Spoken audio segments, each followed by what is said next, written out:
my name is Carrie and welcome to my channel. Currently it is the 29th of April, so I'm filming this a little bit early because some of my books are due back to the library today, and also because I'm going away with work for the next couple of days, so I won't really be able to film like when I usually do. So I'm filming this bit a little bit early, and then after I come back from work on like the 2nd, I'll film kind of like the rest of the books that I managed to read while I was away as well. I'm going away like down south to England today and I've not packed yet, so I've got like a lot to do today. And I need to get these books back to the library. I'm also missing one book which kind of terrifies me a little bit. I have no idea like where that book is, and I need to return it to the library before I leave today in like 4 hours. So wish me luck with that one. So if you'd like to see which books I have read in the month of April, then please just keep on watching. So one of the first books I picked up this month was Living with a Serial Killer, and that is by Delia Balmer, I believe. Balmer, yes. So I picked this one up as part of the I Will Readathon, the magical readathon on Twitter. Most of these books are books for that readathon, and this fulfilled the challenge of Muggle Studies, which was a non-fiction book. So this follows Delia. Pretty much she starts dating a man, and you know, everything's going well. She's kind of had like a bit of a bad like home life, so she's moved out on her own when she's quite young.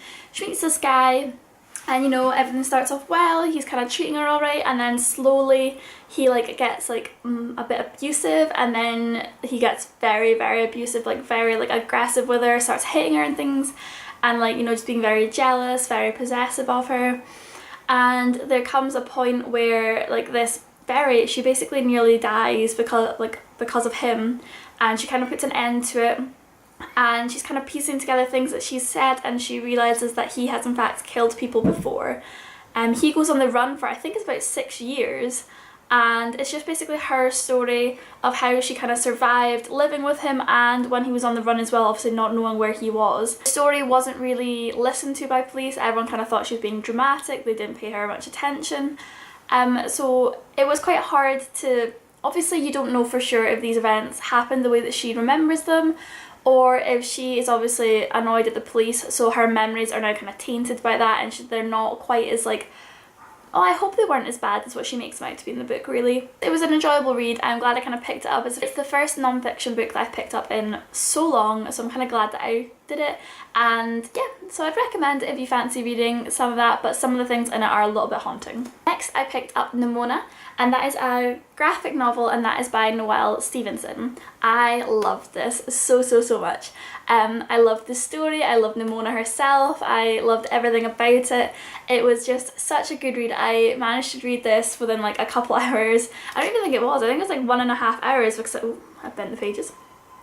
I think it was like an hour and a half. I kind of flew through this because it's only like, what is this? It's like 266 pages. So it was really quick read, and you know, it's pictures, so there's not a lot of text to read. So it flew through that really quickly. This met the challenge of a book about transfiguration for the I Will Readathon, and also for the spring series readathon. It meets the challenge of a book under 300 pages. So 2 birds, 1 stone with this book, and I really enjoyed it as well. I definitely recommend. It's the first like graphic novel that I've ever read, and I really enjoyed it, and I'm gonna kind of try and branch out to see if there's anything else I like. The next book I picked up was Stalking Jack the Ripper, and that is by Kerry Manisalco. So this book was amazing. I really enjoyed it. This book follows our main character, whose name I completely forgotten the main character's name, but basically she is becoming an apprentice to her uncle, who is kind of like a forensic scientist of the 1800s. He kind of,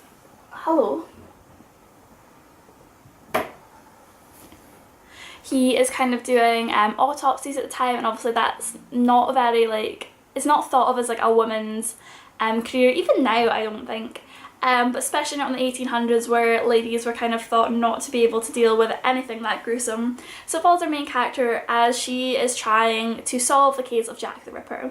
So I really enjoyed this book. Historical fiction, so it was great in that sense that, you know, it was kind of like otherworldly in a sense that it was from the 1800s, and like some of the things they were saying and how they were speaking just didn't seem like normal. Obviously it was at the time, but it was really interesting to read them now. I loved the fact that it was a girl main character and she was doing a pretty badass job on her own, but she did have a couple of guys in there to help her out. The love story in it I could take it or leave it, not too bothered about it. Meh. But overall I did really enjoy the book, so recommend reading that one. And this one was for the Newbie Book Club book choice for like this quarter of the year, so hopefully we'll be getting to do our live show on this one pretty soon. Next book I picked up was Scarlet, and that is by Marissa Myers. This is the second book in the Lunar Chronicles and I just loved it so much. I read this for I think it was the potions class in the Magical Readathon. It was like the fantasy one, I believe. Or was it? I don't know. There's a sci-fi one or a fantasy one. I think I actually read this for sci-fi. And yeah, I love this book so much. It kind of like, you met obviously Scarlet in this, but it kind of intertwined with the Cinder story as well from the last book, and I really enjoyed it. Yeah, not much to say except for I really enjoyed that. It was a great read. It was really funny, and I flew through this really quickly because I was just enjoying it so much. Next I picked up The Hazelwood, and that is by Melissa Albert. Now I was a bit worried when I picked up this book because, well, mostly because it had so much bad like response to it when it came out. Like nobody seemed to like this book and everyone was really disappointed by it. But I really liked it, so I feel like kind of the odd person out because I really enjoyed this book, especially the fairy tales that were inside them. They were really dark and they didn't really have a moral to the story. It was just like, bad shit happens, like deal with it basically. And I would love for someone to take the fairy tales out of this and then like make them into their own books, like an own set of short stories maybe, and then just be able to read those, like, you know, because obviously in the book they're not like as drawn out as they could be. They're like very like, this is what happened really quick, but I think a lot of detail could go into them and it would be really good. So this met the challenge of herbology in the Owl Readathon, and that is to read a book that has something to do with nature. So obviously I picked this because it's got the word wood in it and it's kind of set, well, part of it is set in this kind of wooden forest basically. So really enjoyed that, and I wish it didn't receive so much bad hype on BookTube because it was really good. Next book I picked up was actually an ebook, and that was The Book Night by J.G. McKinney. I have a review of that on Goodreads which you can check out, and also I'm going to be doing a full like book review on YouTube here as well. I've not got around to that bit yet, but I promise it's coming. I gave it a 5 out of 5. I really enjoyed it. It was a King Arthur retelling, but with a female main character, and it was just really badass and such great friendships, and there wasn't like this stupid love story to get in the way of things. So I really enjoyed that one. Next book I picked up was Strange the Dreamer, and that is by Laini Taylor. Now if you watched my vlog from like last week, I believe it was, oh, I didn't get on with this book at all. I got like, I took out my bookmark, I got about halfway through this book and I just couldn't go any further. Like I couldn't, the writing style wasn't for me, the story wasn't really for me. I found it quite boring and drawn out. Like this is a big book, and when I got like halfway, nothing really had happened. Like not really, nothing. You like got a lot of like the history and everything, but that was about it. And just the way it was like written, I found it to be quite like clunky. Some of the words seemed to just be like big for the sake of it. Like I don't mind books having like, obviously like, I don't mind books that have big words in it, I'm not saying that, but some of these sentences just sounded like not quite right because there's really like clunky words in the middle of it, and the character names were just something that I just couldn't get behind at all. Like, it always sounds bad, but if I can't read a name, I don't remember the character because I don't know their name, and like I put a lot of like thinking behind someone's name. So it's in like Simon versus the Homo sapiens agenda, there's like quite a few characters in there that get mentioned, like a lot of the friends and stuff like that, and I remember them because of their name and like probably something really little that was said at the start, and that's how I remember who they all are. In this, like I couldn't remember who people were. There was so many characters with so many bizarre names, and even in the book it like had to keep reminding you who these people were, like not like subtly either. It was just like, oh, that's so and so and they are this, and you're like, alright, like if you didn't have so many clunky names in there, I probably would have remembered that myself. So yeah, this is the first book of the year that I DNF'd, and probably like the first book I've ever DNF'd really, because I hate doing it.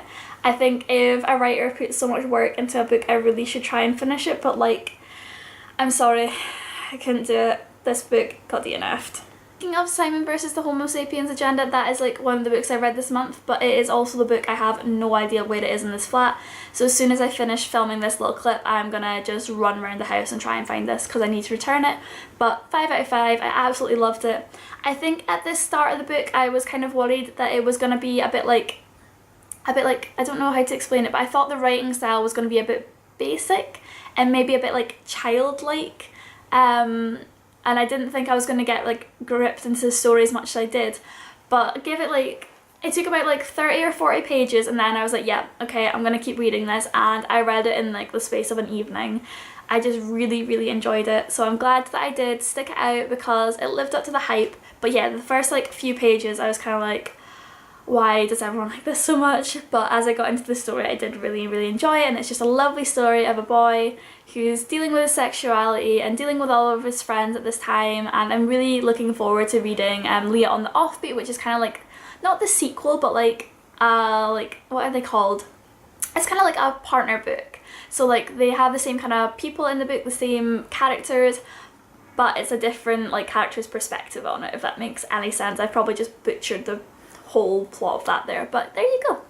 The latest book that I have read this month is Three Dark Crowns, and that is by Kendall, what's her name? Kendall Blake. I love this book so much. Again, I read this really quickly because I just couldn't put it down.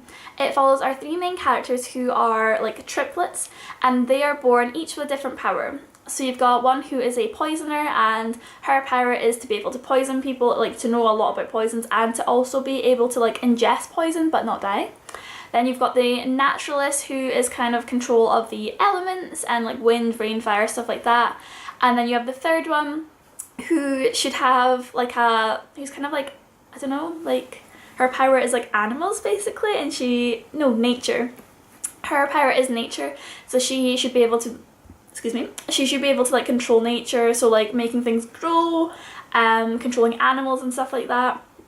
So it follows our three sisters, and when they turn 16, 17 years old, they have to kind of battle it out and kill the other two sisters to become queen.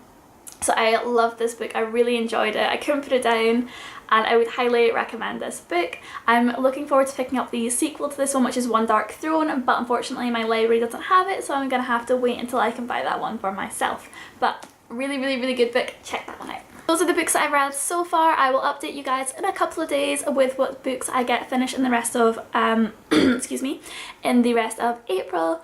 So I will see you in like 2 seconds. So the final book that I picked up in the month of April is City of Fallen Angels, and that is by Cassandra Clare. So this is part of the Shadowhunter world, and it follows our main character Clary as she kind of gets up to some adventures in the Shadowhunter world with help of her friend Simon and Jace and Isabel, and like all of the kind of familiar faces that we've had in the other books. Obviously, because this is like the 4th book in the series, I really can't tell you much about the plot because that would give big spoilers for the rest of the story, and I don't want to do that.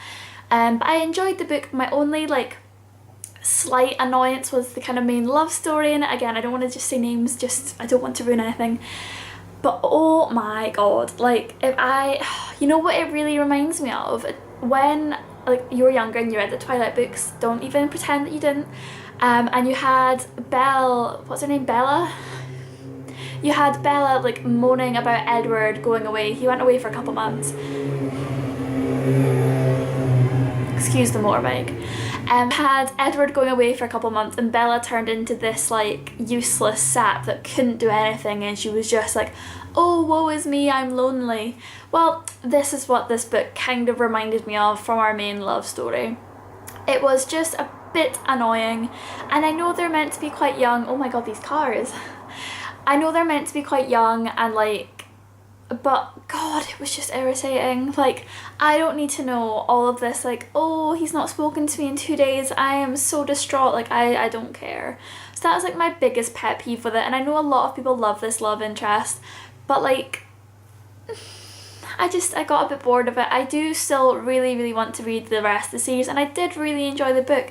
I just find myself kind of rolling my eyes quite a lot and like being like, right, get over it, like come on, stop this now. The last book that I picked up in April, and I'm gonna kind of wrap up this video now because it's now like the first week in May, and I've not finished it yet. I really need to get this uploaded today. But thank you so much for watching. Let me know down below in the comments what books you have read in the month of April, or if you've read any of the books that I picked up. And if you've enjoyed, please give this video a big thumbs up, and also subscribe. My little family of subscribers is growing and it's making me so unbelievably happy. I think the other day we got to 60 subscribers, and to me that's just amazing. So thank you so much to everyone who has subscribed, and any future subscribers as well, because when I started I literally thought the only people watching this would be like Reese and maybe a couple of my friends. But there's 60 people that have subscribed, so thank you so much, and I really hope you're enjoying the videos that I'm putting out. But I will see you in the next one. Bye!